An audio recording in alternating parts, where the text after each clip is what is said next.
Hello everybody, what's good? This is Godma. Right now I'm going to be bringing you a 1 vs 1 Starcraft 2 beta gameplay matchup here between myself, Spiffy, playing as the Green Terran, and across the way here over this very short scrap station distance we have my opponent and 2 vs 2 partner Spliffy playing as the Yellow Protoss. This is a pretty decent 1 vs 1 game.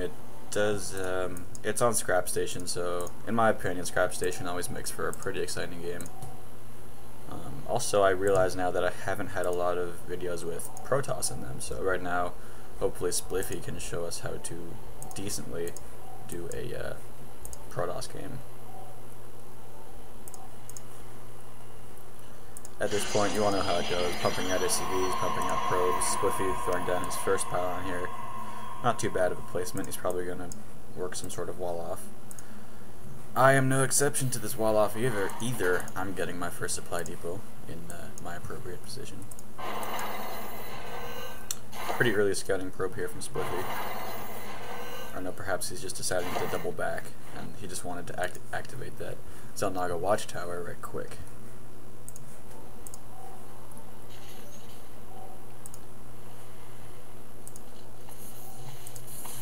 I actually have an SCV that's going to find himself in a bad situation. He's going to get surrounded by these 3 probes.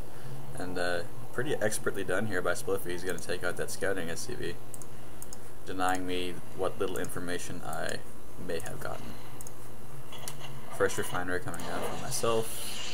Gateway coming into play. No, not a gateway. A second pylon for whatever reason. Yeah, it looks like he's going to just pump probes and make cannons, or at least that would be my speculation. Can't remember what exactly happened in this game. Now in comes the gateway, accompanied by this forge, so a very early wall off. He's probably going to be going air, or just regardless, he can't. I don't think he can get out of his front door at all. No units can squeeze through.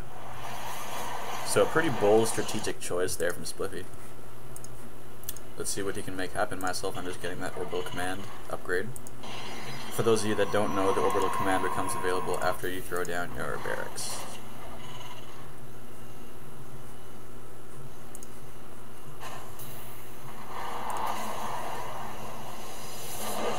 Second assimilator is now in play for Spliffy. I've got 1 mule up and running. You do get enough energy to throw down 1 mule when your orbital command completes, so that's just a nice little bonus. I have my first marine here with that reactor going up, just trying to watch over this wall, make sure I don't get any zealots knocking on my door. But that won't be a concern, it looks like, because Spliffy is pumping probes. He's got 2 cannons now at this wall off, so unless I somehow manage to take out these 2 pylons that are mutually supporting these photon cannons, I will not be able to take out that door. And yeah, he sees this right now, and he's just going to get that extra psi in addition to covering or powering these cannons furthermore.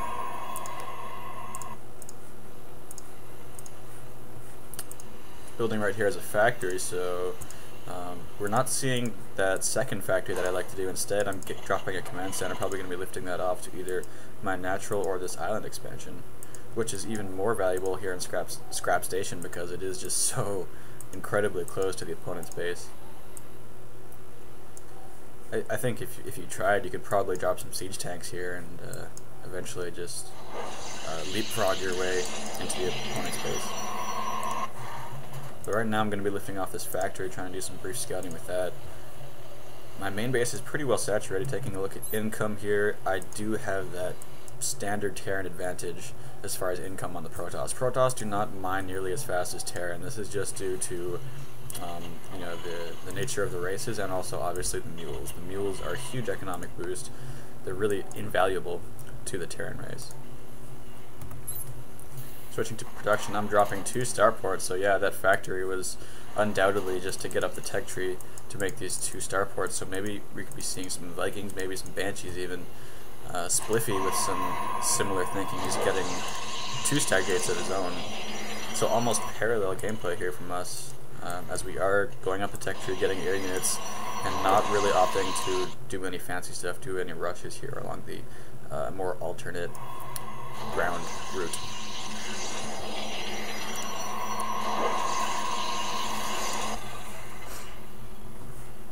So yeah, definitely lifting off that command center now. I am in fact going for that island expansion. So already I'm going to have a pretty significant economic advantage on Spliffy, the Protoss player. I'm also getting building armor. Looking back on that, I really can't give you a rationale for that, but what that does do, it gives, I believe, 2 additional armor to all Terran buildings. So it's really, it's not a bad choice if you're doing a very turtle-heavy build, but it's, yeah, in this instance on Scrap Station, I really can't tell you why I got that.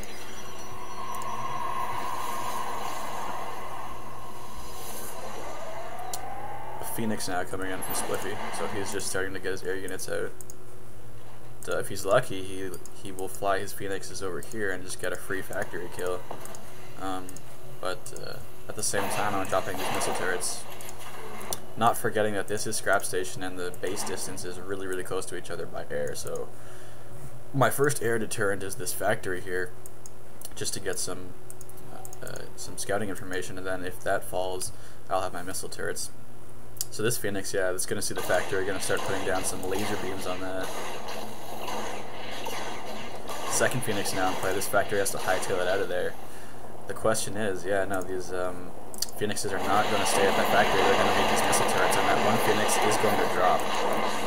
So the missile turret's doing their job. This Banshee cannot attack back against air, and it's going to pull back to the missile turret. So I'm actually getting a Raven and a Viking now.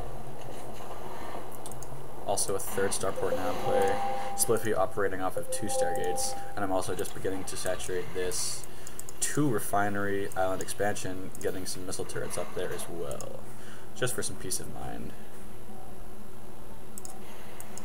And if you are a Terran player and you do want peace of mind, if you do want to embrace that turtle mentality, nothing better to do that than with a missile turret. I think they only cost 75 minerals, and they do put out a lot of air DPS, so just a great building, really. Spliffy not deviating from this Phoenix build very much. He's still pumping Phoenixes, probably going to try to get into my mineral line somehow and use that graviton beam to lift up my workers and do some damage. But one of Spliffy's shortcomings in this game, he's using his chrono boost pretty well. As you can see, his energy is now at half on that Nexus, but I think one of his problems just with his play overall is he's not willing to expand as much as I would like him to. Definitely at this point in the game, Tier 2 and Tier 3 units are going to be coming out soon, and he's still operating off of 1 base, which is just no good. He's not going to have enough resources to accommodate his spending needs. This one Raven is trying to peek into the Protoss base. These Phoenix don't know that it's there. Just taking a look at Spliffy's view, yeah, they can't see that Phoenix.